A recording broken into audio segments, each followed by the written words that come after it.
Ma sœur a utilisé une masse pour détruire la Ford Mustang de 1965, restaurée à 25 000 $. De mon fils de 17 ans, après qu'il a refusé de laisser son enfant la conduire. Quand mon père a exigé une compensation, elle a ri et a dit « Ce n'est qu'une vieille voiture. Il s'en remettra. » Ce que mon père a fait ensuite, un pied de biche en acier à la main. A effacé le sourire de son visage et a laissé toute la famille glacée. Le verre a éclaté sous mes chaussures de travail plates avant que j'aie fait 2 pas au-delà de la porte du garage. La Mustang était toujours dans la baie où Landon l'avait garée ce matin-là. Mais le pare-brise avait disparu. Pas fissuré. Disparu. Des morceaux étaient éparpillés sur le sol en béton. Dans un motif de projection que j'avais vu des centaines de fois dans ma carrière. Toujours sur la propriété de quelqu'un d'autre. Toujours dans le dossier de réclamation de quelqu'un d'autre. Le capot avait 3 cratères profonds. Là où quelque chose de lourd et de contondant s'était abattu avec force, encore et encore.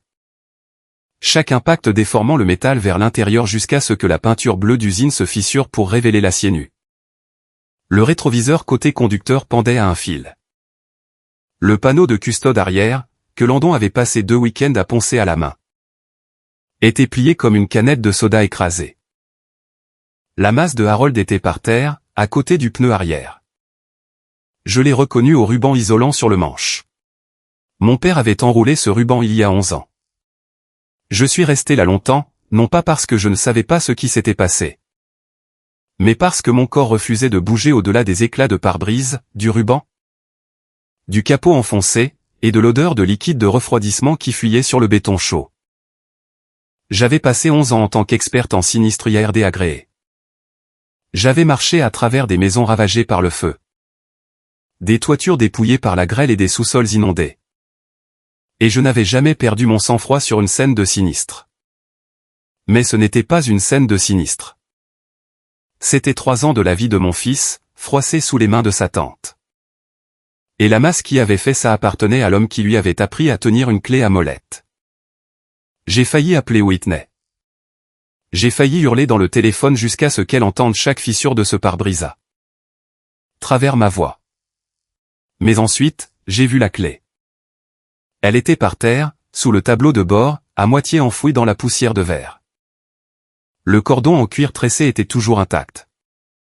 La clé elle-même, la clé de contact Ford originale de 1965, était rayée mais entière. Landon l'avait portée autour de son cou pendant 3 ans. Harold l'avait gardée sur son panneau perforé d'atelier pendant 22 ans avant ça. Je l'ai ramassée, j'ai fermé ma main dessus, et je n'ai pas appelé Whitney. J'ai appelé la police. Landon est rentré de son travail d'été à la quincaillerie 40 minutes plus tard. Il est entré dans le garage et s'est arrêté. Il n'a pas pleuré. Il n'a pas crié. Il est resté dans l'embrasure de la porte, son badge nominatif encore accroché à sa chemise. Et il a regardé la voiture qu'il avait reconstruite avec son grand-père, panneau par panneau, boulon par boulon, week-end après week-end pendant 3 ans. Et son visage a fait quelque chose que je ne lui avais jamais vu faire auparavant. Il est devenu vide. Pas calme, mais vide, comme si un fusible avait sauté. Il a ramassé la masse. Il a regardé le ruban sur le manche. Il l'a posé à l'extérieur de la porte du garage sans un mot et s'est assis sur le pare-choc de ma voiture dans l'allée. L'officier est arrivé 20 minutes après. J'ai fait ma déposition. J'ai montré ma licence d'expert et le classeur de la police d'assurance pour voiture de collection, que je gardais dans le classeur. L'effraction du garage passerait par mon assurance habitation. Les dommages à la Mustang constituaient un sinistre distinct pour une voiture de collection, 25 000 $. L'officier a regardé l'estimation et a dit que le montant des dommages classait l'affaire comme un crime. Il l'a noté dans le rapport. Si vous avez déjà vu une famille protéger quelqu'un qui ne mérite pas de protection, vous savez déjà où cela mène. Si vous êtes nouveau dans les histoires de secrets de famille, bienvenue. Vous êtes sur le point de découvrir ce qui se passe quand un mécanicien de 65 ans, un pied de biche en acier, et une expertise d'assurance de 14 pages entrent dans la même pièce. Harold ne l'a pas appris de moi. Il l'a appris de Landon, qui l'a appelé depuis l'allée alors que j'étais encore au téléphone avec l'officier intervenant. Harold a parcouru les 14 miles de sa maison à la mienne en 11 minutes. Il ne m'a pas dit un mot en arrivant. Il est entré directement dans le garage, a posé les 2 mains sur le capot enfoncé. Et s'est appuyé dessus comme s'il essayait de soutenir quelque chose qui était déjà tombé. Après un long moment, il a levé la tête et a regardé la masse par terre. « C'est mon ruban sur le manche », a-t-il dit. « Je sais, papa. » Elle a utilisé mon propre marteau. Il a appuyé plus fort ses paumes sur le métal déformé. Ses pouces étaient blancs. Où est Landon? Dans l'allée. Il n'a pas dit un mot depuis 1 heure. Harold s'est redressé. Il a regardé le pare-brise brisé, le panneau de custode plié, le rétroviseur pendant. Puis il m'a regardé. « Quinn, je veux que tu me promettes quelque chose. » « Quoi? » « Quand on gérera ça, on le fera correctement. Pas ce soir. Pas en colère. Correctement. » J'ai hoché la tête. Je ne savais pas encore à quel point il entendait par « correctement ». Cette voiture n'était pas juste une voiture pour lui. Harold avait acheté la Mustang Fastback de 1965 en 1986, l'année de ses 25 ans. Il l'a conduite pendant 12 ans. Il a demandé ma mère en mariage en s'appuyant contre la portière passager en 1991. Quand maman a été diagnostiquée avec la sclérose en plaques en 1998. Harold a vendu la Mustang pour couvrir la première série de traitements. Parce que la compagnie d'assurance pour laquelle il travaillait à l'époque avait refusé la prise en charge. Il n'en a jamais parlé. Il ne s'est jamais plaint. Il a vendu la voiture, payé la facture, et est retourné au travail. 25 ans plus tard, en octobre 2023. Harold a retrouvé la même Mustang lors d'une vente de succession dans une grange du comté de Hadley. Même numéro de série, même boss côté passager datant d'un parking en 1993. Même fente pour la clé de contact. La carrosserie était rouillée. Le moteur était bloqué. L'intérieur était plein de souris et de moisissures. Il l'a acheté pour 2,8 cents et l'a ramené sur une remorque. Landon avait 15 ans. Harold a décroché la clé de son panneau perforé, la lui a tendue sur un cordon en cuir tressé. Et a dit 5 mots. « Elle est à toi maintenant, gamin. » Ils ont travaillé dessus tous les samedis et la plupart des dimanches pendant 3 ans. Harold a appris à Landon comment souder des panneaux de custode. Comment assortir la peinture d'usine, comment reconstruire un V8 289 à partir d'un bloc. J'achetais des pièces quand je le pouvais. Des garnitures chromées lors d'un vide-grenier en avril. Une nouvelle sellerie dans un magasin à Glendale, des conduites de frein, des collecteurs. Un volant de la bonne année. 25,000 $ au total sur 3 ans. Pas tout d'un coup. 5 cents ici, 8 cents là. Un kit de reconstruction de carburateur à 200 $ pour lequel Landon a économisé ses salaires de la quincaillerie pendant 4 mois pour le partager avec Harold. Cette voiture a été terminée le 14 juin 2026. Landon l'a sortie du garage, l'a garée dans l'allée et s'est tenu à côté avec Harold. Et aucun d'eux n'a rien dit pendant 1 minute entière. J'ai pris une photo. Landon tenait la clé. Harold avait sa main sur le toit. La peinture était si propre qu'on pouvait voir le chêne se refléter dans le capot. Whitney a appelé le lendemain, non pas pour féliciter, mais pour dire que Tyler, son fils de 16 ans, avait besoin d'une voiture pour le bal de rentrée et que la Mustang serait parfaite. Je lui ai dit qu'elle n'était pas disponible. Landon a dit la même chose à Tyler cet après-midi-là. Tyler a appelé sa mère. Whitney m'a envoyé 14 textos entre 18h et 21h ce soir-là. Le dernier message disait, « C'est une voiture de famille. Quinn. Tu n'as pas le droit de la garder pour toi. » Je n'ai pas répondu. Je pensais que c'était fini. J'avais tort. Mais Whitney préparait cela depuis plus longtemps que je ne le pensais. 2 semaines avant la destruction, lors d'un dîner de famille chez Harold. Elle avait déjà planté le décor. Harold était là. Landon était là. June, la voisine d'atelier de Harold, qui connaissait notre famille depuis 30 ans, était assise au bout de la table avec un verre de thé glacé. Tyler était en face de Landon. Boudeur parce que Landon lui avait dit non pour la deuxième fois cette semaine-là. Whitney a posé sa fourchette.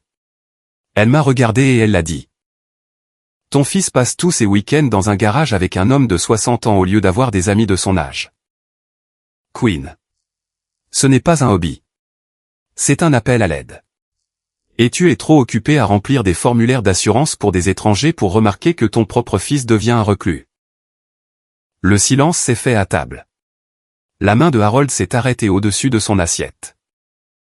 June a baissé les yeux sur sa serviette. Landon fixait la salière. Whitney n'avait pas fini. Russ l'a vu avant nous tous. C'est pour ça qu'il a arrêté de se battre pour la garde. Il n'a pas perdu Landon. Il a abandonné. June a fermé les yeux. Harold a posé lentement sa fourchette, comme il le fait quand il décide s'il doit parler ou partir. Landon a repoussé sa chaise, s'est levé, et est sorti par la porte latérale sans un mot. Il avait 17 ans et sa tante venait de lui dire, devant son grand-père et une amie de la famille, que son propre père l'avait abandonné exprès parce qu'il ne valait pas la peine d'être gardé. J'ai suivi Landon dehors. Il était assis sur la marche du porche, tirant sur le cordon en cuir autour de son cou, faisant rouler la clé entre ses doigts comme il le faisait quand il pensait à quelque chose qu'il ne pouvait pas réparer. Je me suis assise à côté de lui. Il ne m'a pas regardé. Il a dit une chose. Papy a tout entendu. C'est ça qui le blessait, pas les mots de Whitney.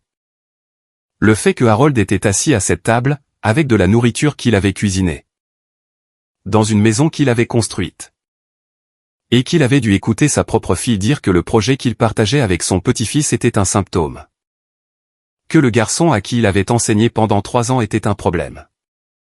Je n'ai rien dit à Whitney ce soir-là. Je pensais que le silence suffisait. Je pensais que partir était la réponse. J'avais tort là-dessus aussi. Ce n'était pas la première fois que Whitney traitait notre famille comme une ressource qu'elle avait le droit d'épuiser. Quand maman était dans la dernière année de sa sclérose en plaques, Whitney est venue 2 fois. Les 2 fois, elle est partie plus tôt parce que Tyler s'ennuyait. Harold payait l'aide à domicile. Harold conduisait maman à ses rendez-vous. Je prenais les gardes de nuit. Whitney a envoyé une carte, une seule carte, avec une signature imprimée. Quand maman est morte, Harold a partagé la modeste assurance vie équitablement. Whitney a pris ses 14,000 $ et les a utilisés comme acompte pour de nouveaux meubles de salon. Elle a posté les photos en ligne la semaine même où se tenait l'hommage à maman. Harold a vu le post. Il a fermé le navigateur et est allé dans son atelier. Et je l'ai trouvé 1 heure plus tard assis sur le tabouret, à côté de la clé de la Mustang sur le panneau perforé. Sans travailler, juste assis. C'était le schéma. Whitney prenait. Harold absorbait. Je nettoyais. La destruction a eu lieu le 28 juin, un samedi. J'étais au travail. Landon était à la quincaillerie. Harold était à la maison, à 14 miles de là. Whitney s'est rendue chez moi entre midi et 14 heures. Elle a utilisé le code du garage qu'elle avait mémorisé de Thanksgiving, quand Landon l'avait tapé alors qu'elle se tenait derrière lui. Le journal de Louvre-Porte a montré le code entré à 12h37. Ma caméra de garage, une unité à $20 montée au-dessus de l'établi, a filmé la porte de la baie se levant et la Camry argentée de Whitney entrant dans le cadre. Elle a pris la masse de Harold sur le râtelier à outils sur le mur du fond. Et elle a frappé jusqu'à ce que la voiture, que son père et son neveu avaient passé 3 ans à construire, soit méconnaissable. Elle ne m'a pas appelé après. Elle n'a pas envoyé de texto. Elle est rentrée chez elle et a continué son samedi.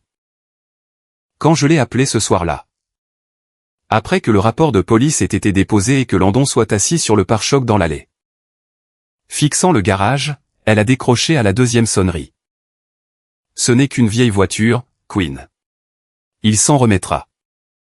Ma main s'est crispée sur le téléphone. Tu es entré par effraction dans mon garage. Tu as détruit 25 000 $ de biens. La police était ici. La police? Whitney Harry. Un son court et sec. Tu as appelé la police pour une voiture qui a sa place à la casse. Tu te rends compte à quel point tu es dramatique en ce moment? Tyler avait besoin d'un moyen de transport. Et Landon l'a traité comme un étranger. J'ai corrigé la situation. Tu l'as corrigé avec une masse? Oh. Arrête. C'est de la tôle et de la rouille. Papa sera de mon côté sur ce coup. Il l'est toujours. Il sait que Tyler avait plus besoin de cette voiture que Landon n'avait besoin d'un hobby de week-end. Elle a raccroché. Je suis resté assise par terre dans la cuisine, le dos contre le placard, pendant 10 minutes. Puis j'ai ouvert mon bloc-notes et j'ai noté chaque mot qu'elle avait dit. De la même manière que je note les déclarations des assurés dans un sinistre contesté. Date, heure, durée, formulation exacte. J'ai envoyé les notes écrites à Brock ce soir-là, car c'est ce que c'était devenu. Un sinistre. 3 jours après la destruction, Nell Ashford a frappé à ma porte. Nell avait 52 ans, vivait en face de Whitney depuis 9 ans. Et ne s'était jamais mêlée des affaires de notre famille. Elle se tenait sur mon porche avec son téléphone dans une main et une expression d'excuse sur le visage. J'aurais dû venir plus tôt, a-t-elle dit. Je ne pensais pas que c'était ma place, mais après ce qu'elle a fait à la voiture de votre fils. Je pense que vous devez voir ça. La caméra de la sonnette ring de Nell faisait face à la rue. L'allée de Whitney était visible dans le cadre. Pendant 8 mois, de novembre 2025 à juin 2026. La caméra de Nell avait enregistré 14 enlèvements distincts du garage de Whitney. Des camions et des camionnettes reculant dans l'allée, des étrangers chargeant du matériel. Whitney dirigeant le trafic, montrant des choses du doigt, remettant des objets. Acceptant de l'argent liquide ou des paiements Venmo sur son téléphone. Nell avait exporté les clips directement depuis l'application Ring avec les horodatages originaux. Intact. J'ai regardé les 3 premiers clips sur le téléphone de Nell, debout sur le porche. Dans le deuxième clip, daté du 4 janvier. J'ai reconnu l'objet en cours de chargement dans un pick-up blanc. C'était le pont élévateur pneumatique de Harold, un modèle Rotary vieux de 40 ans, rouge cerise. Qu'il avait utilisé dans son atelier pendant des décennies. Je m'étais assise sur la base de ce pont élévateur quand j'étais enfant. Pendant que Harold travaillait sur des voitures au-dessus de moi. Whitney le vendait à un étranger pour ce qui semblait être une poignée de main et quelques centaines de dollars. J'ai regardé les 14 clips, debout sur ce porche. Au 8e, mes mains tremblaient, non pas de colère, mais à cause de la vitesse du calcul qui se faisait dans ma tête. Je suis formé pour calculer les pertes. J'entre dans des propriétés endommagées et je vois des chiffres avant de voir les dégâts. Poste à souder, 4,2 cents $. Compresseur d'air, 40 ans et toujours en état de marche, 3,8 cents $. Armoire roulante Snap-on, 6,5 cents $.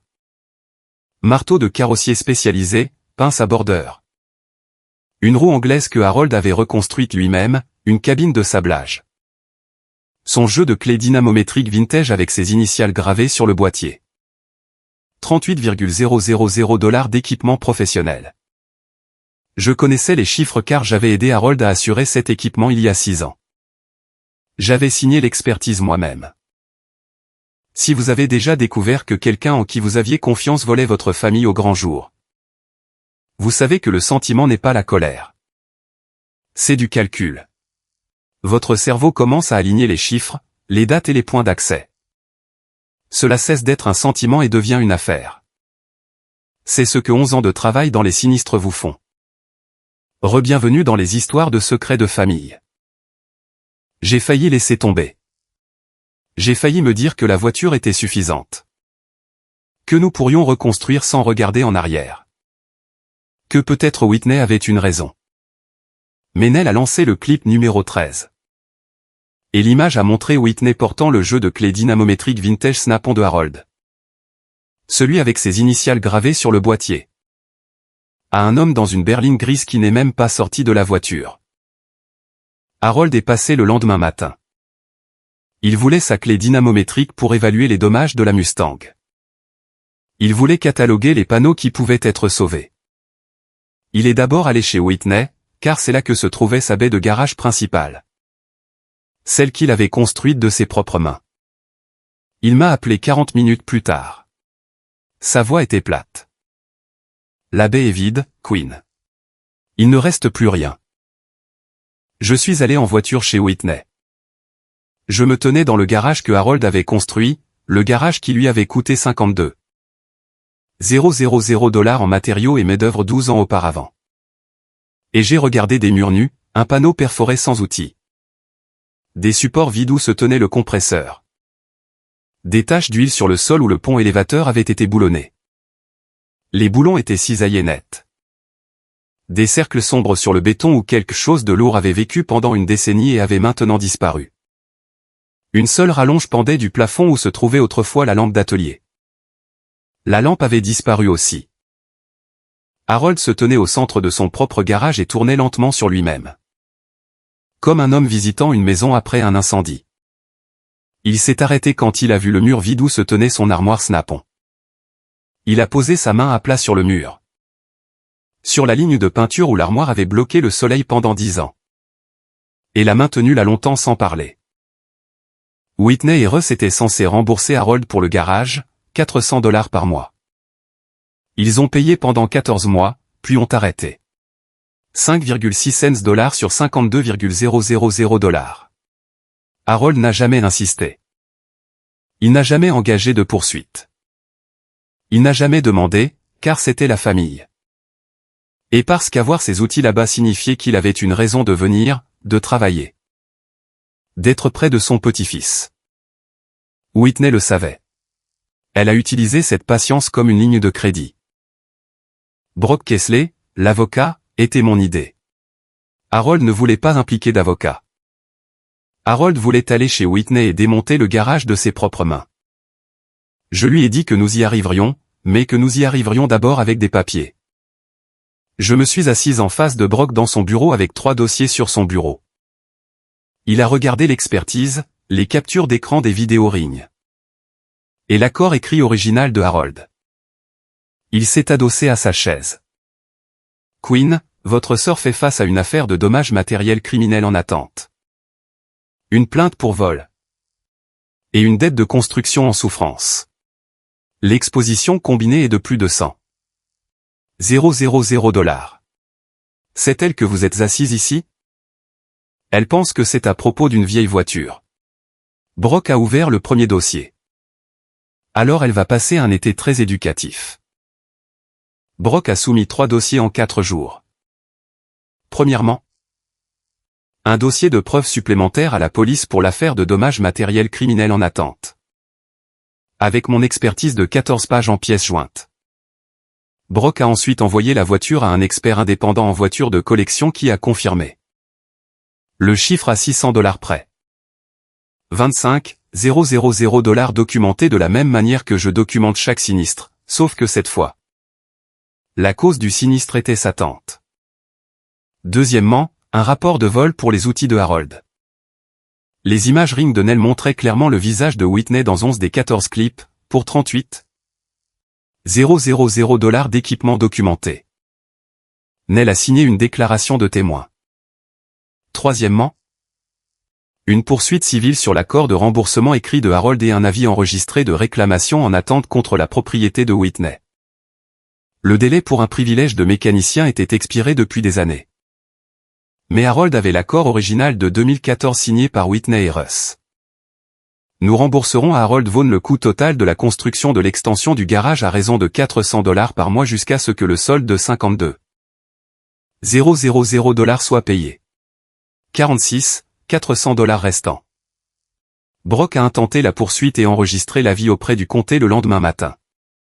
Cela faisait 3 dossiers, 109,4 cents $ d'exposition documentée. Et Whitney pensait toujours que c'était à propos d'une vieille voiture. Mais c'est Tyler qui a fait éclater l'affaire au-delà de ce que j'attendais. Une semaine après la destruction, Tyler s'est présenté chez moi à vélo. Il n'était pas en colère. Il ne défendait pas sa mère. Il s'est assis sur les marches de mon Porsche et m'a dit quelque chose qui a changé la forme de tout. Elle m'a dit de demander la voiture à Landon 2 semaines avant, a dit Tyler. Elle a dit que s'il disait oui, super.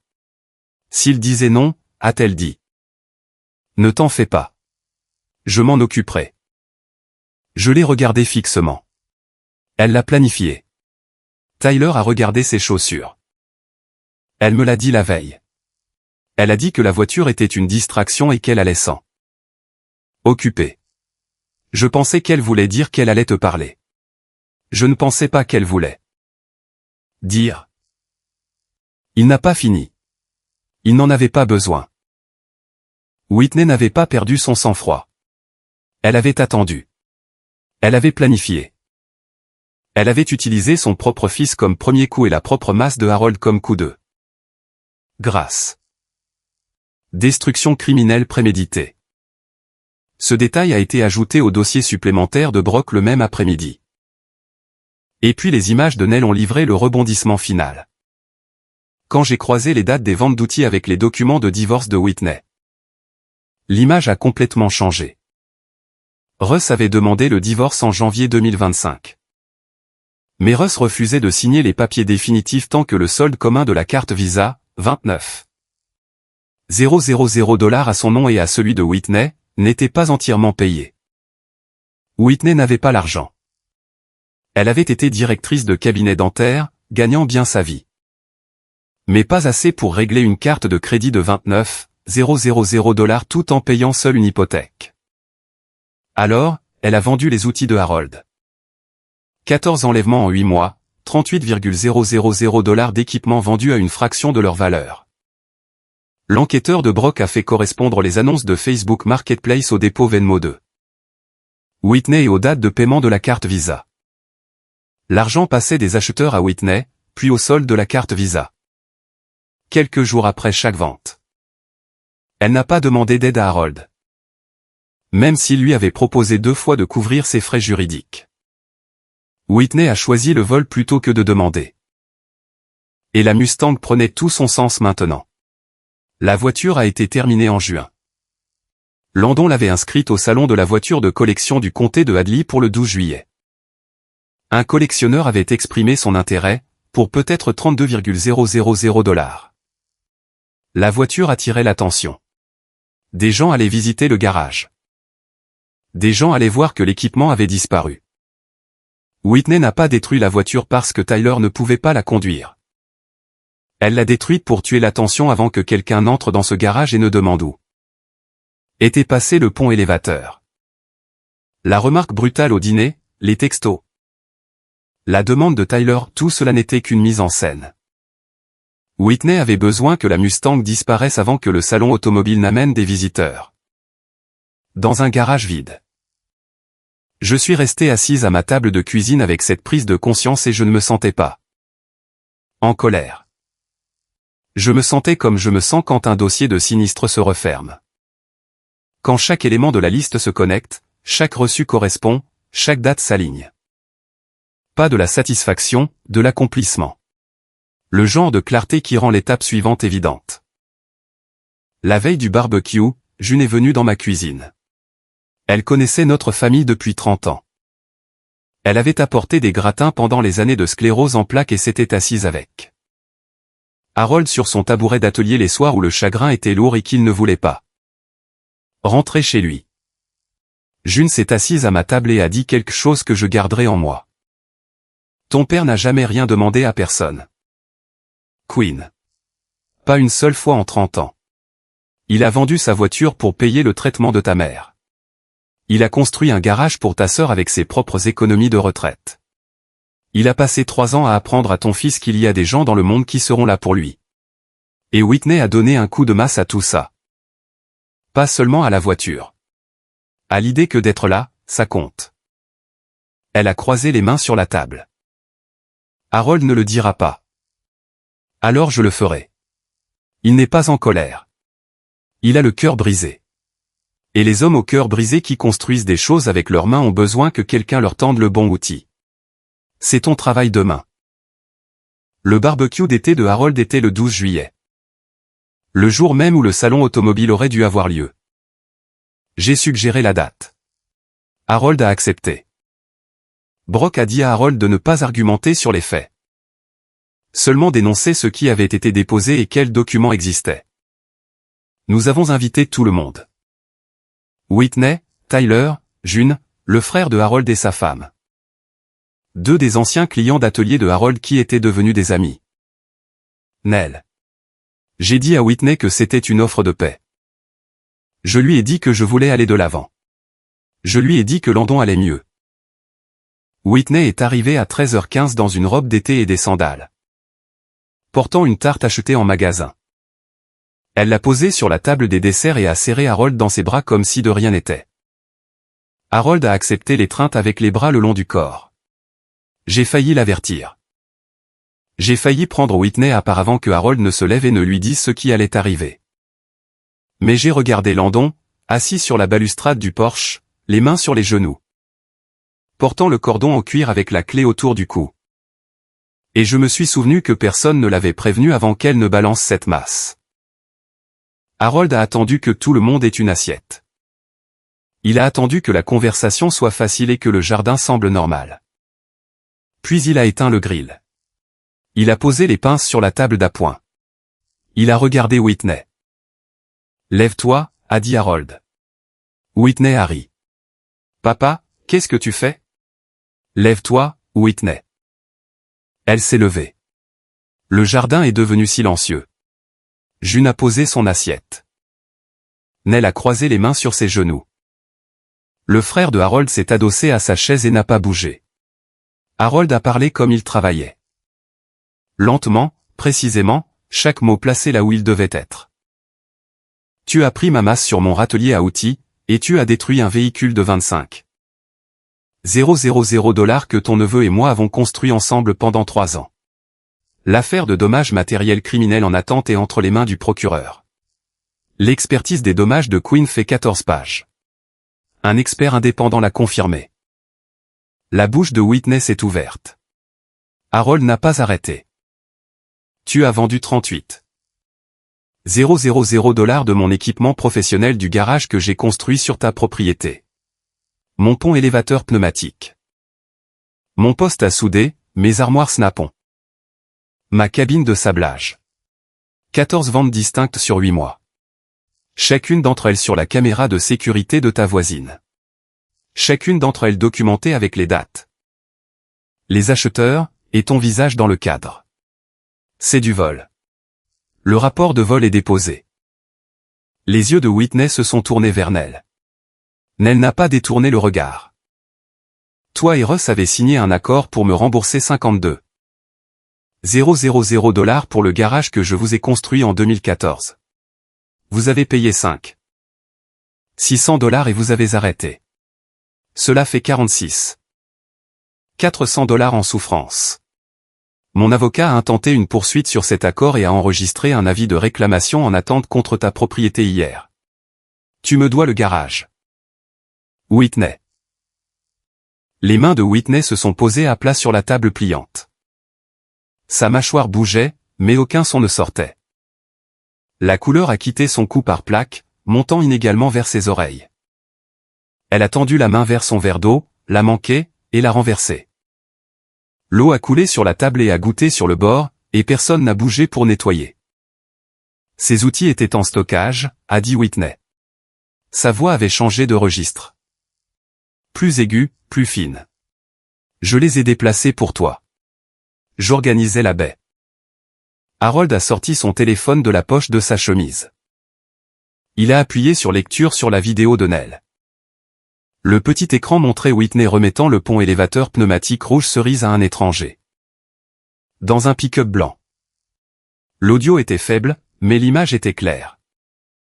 Whitney s'est regardée à l'écran, et sa respiration est devenue courte et audible. C'était une erreur. Je pensais que quelqu'un venait chercher un don. Je ne savais pas ce que c'était. Harold a balayé vers le clip suivant. Whitney chargeant l'armoire Snap-on dans une camionnette. Puis le suivant, la cabine de sablage. Puis le suivant. C'est à propos de Russ, a dit Whitney. Il était censé s'occuper des paiements. Ce n'est pas ma faute. Je me noyais, papa. Le divorce? Les factures, les frais de scolarité de Tyler. Je n'avais pas le choix. Tu avais le choix, a dit Harold. Je t'ai proposé 2 fois de t'aider avec les frais de divorce. Tu as dit non. Tu as dit que tu t'en occuperais toi-même. Tu t'en es occupé en vendant le travail de ma vie à des étrangers sur Facebook Marketplace pendant que j'étais à 14 miles de là à apprendre à ton neveu comment souder. Le menton de Whitney est tombé. Elle a essayé de se ressaisir. J'allais tout remplacer. J'avais un plan. Une fois le divorce finalisé et que Russ aurait payé sa part. J'allais tout racheter. Tu ne peux pas racheter un pont élévateur pneumatique de 40 ans à un étranger qui t'a payé $200 pour ça dans une allée. A dit Harold. Tu ne peux pas racheter la cabine de sablage que j'ai reconstruite de mes propres mains. Tu as vendu des choses qui ne peuvent pas être remplacées. Whitney. Et tu l'as fait en me souriant lors du dîner du dimanche. Whitney m'a regardé. Elle cherchait du secours. Elle cherchait la sœur qui avait toujours absorbé le coup des choix de Whitney. Qui était parti des dîners au lieu de se battre? Qui avait payé pour Noël quand Whitney avait oublié? Qui n'avait jamais déposé de plainte? Je ne l'ai pas secouru. Tu as dit que je remplissais des formulaires d'assurance pour des étrangers, ai-je dit. Tu avais raison. Et je viens d'en remplir un pour la famille. Chaque coup de cette masse est documenté. Photographié. Et évalué à la valeur de remplacement. Le formulaire fait 14 pages. Ton nom est sur chacune d'elles. Whitney a tenté une dernière chose. Elle a regardé le frère de Harold. Oncle Martin. C'est de la folie. C'est une affaire de famille. Tu ne peux pas les laisser faire ça. Le frère de Harold a regardé son assiette. Il a pris sa serviette, l'a pliée, et l'a posée à côté de sa fourchette. Il n'a pas dit un mot. Sa femme s'est levée, a pris leurs 2 assiettes, et les a emportées à l'intérieur. Tu as dit que je comptais les reçus des autres, ai-je dit à Whitney. Ma voix était plate. Le jardin était silencieux, à l'exception du bruit de l'eau qui gouttait du bord de la table. Tu as transformé une voiture de 25 000 $ en ferraille pour couvrir 8 mois de vol envers ton propre père. Tu as traité mon fils de reclus. Tu as dit que son propre père avait renoncé à lui. Tu as détruit la seule chose dans sa vie que ton père a construite avec lui pour prouver qu'il valait la peine de construire quelque chose pour lui. J'ai fait une pause. J'ai laissé le silence s'installer. Tu as balancé la masse de papa sur 3 ans de sa vie avec son petit-fils. La clé a survécu. Toi. Non. Les genoux de Whitney ont fléchi. Elle s'est rattrapée au bord de la table. Son menton est tombé, ses yeux se sont embués. Et sa main gauche s'est ouverte et fermée sur la nappe comme si elle essayait d'attraper quelque chose qui n'était pas là. June regardait depuis le bout de la table, la main sur la bouche. Les yeux de Nell étaient fixés sur l'eau renversée. Un des amis d'atelier de Harold s'est levé et s'est dirigé vers la clôture sans un mot. J'en ai fini de te couvrir, Whitney, ai-je dit. Fini les dîners du dimanche où je fais semblant que tu ne prends pas de cette famille. Fini de partager le temps de papa pour que tu puisses vider son garage dans son dos. Fini de laisser Tyler croire que les outils de son grand-père sont en stockage pendant que tu les vends à des étrangers. C'est la dernière conversation que tu auras dans ce jardin. Harold s'est levé. Il s'est dirigé vers son camion. Le jardin a retenu son souffle. Il est revenu avec un pied de biche en acier. Pas un nouveau. Le même pied de biche qu'il avait utilisé il y a 12 ans pour charpenter le garage de Whitney. Le manche était usé et lisse. L'extrémité plate avait du mortier séché, datant de la pose des boulons de fondation. Harold a dépassé Whitney. Il a dépassé la table, les chaises pliantes, la tarte qu'elle avait apportée. Chaque personne qui regardait. Il s'est arrêté à la baie de garage qu'il avait construite sur la propriété de Whitney. La baie qui était vide maintenant. La baie où ses outils avaient vécu et son pont élévateur s'était tenu pendant une décennie. Il a coincé l'extrémité plate du pied de biche sous la première planche de garniture qu'il avait Cloué il y a 12 ans. Le bois a gémi. Il l'a laissé grincer juste assez pour que Whitney entende à quoi ressemblerait le fait de reprendre ce qui lui appartenait. Puis il a retiré le pied de biche et l'a posé en travers du seuil. C'est moi qui ai construit ça, a dit Harold. Chaque planche, chaque boulon. Chaque heure. Brock peut le démonter sur le papier où tu peux faire le chèque. Personne n'a bougé. La bouche de Whitney s'est ouverte et aucun son n'est sorti. Tyler, observant depuis le porche de Harold, a mis sa tête dans ses mains. June a posé son thé glacé sur la table, a plié sa serviette en un carré et l'a placé dessus. Le frère de Harold a fermé les yeux. 3 semaines plus tard, Brock a appelé. Le cabinet dentaire de Whitney a effectué une mise à jour des antécédents après qu'elle ait manqué 2 quarts de travail et qu'un créancier ait appelé le cabinet. L'affaire de dommages matériels criminels en attente est apparue. Ils l'ont d'abord suspendu, puis licencié après un examen de 5 jours. Le directeur du cabinet a dit que le dossier de l'affaire était suffisant. Elle a demandé si elle pouvait s'expliquer. Il lui a dit non. Whitney a porté sa boîte jusqu'au parking et s'est assise dans sa voiture pendant 20 minutes avant de démarrer le moteur. Brock a appris cela lors de l'appel de suivi du directeur du cabinet pour confirmer son statut d'emploi pour le dossier civil. La rupture de Tyler s'est produite différemment. Je lui ai montré les imageries à la table de la cuisine de Harold un samedi matin. Je ne l'ai pas pris par surprise. Je lui ai dit ce qu'il y avait sur le téléphone avant d'appuyer sur lecture. Je lui ai dit qu'il pouvait partir s'il le voulait. Il a regardé 3 minutes de sa mère chargeant le pont élévateur pneumatique de Harold dans le camion d'un étranger. Puis le poste à souder, puis l'armoire Snap-on.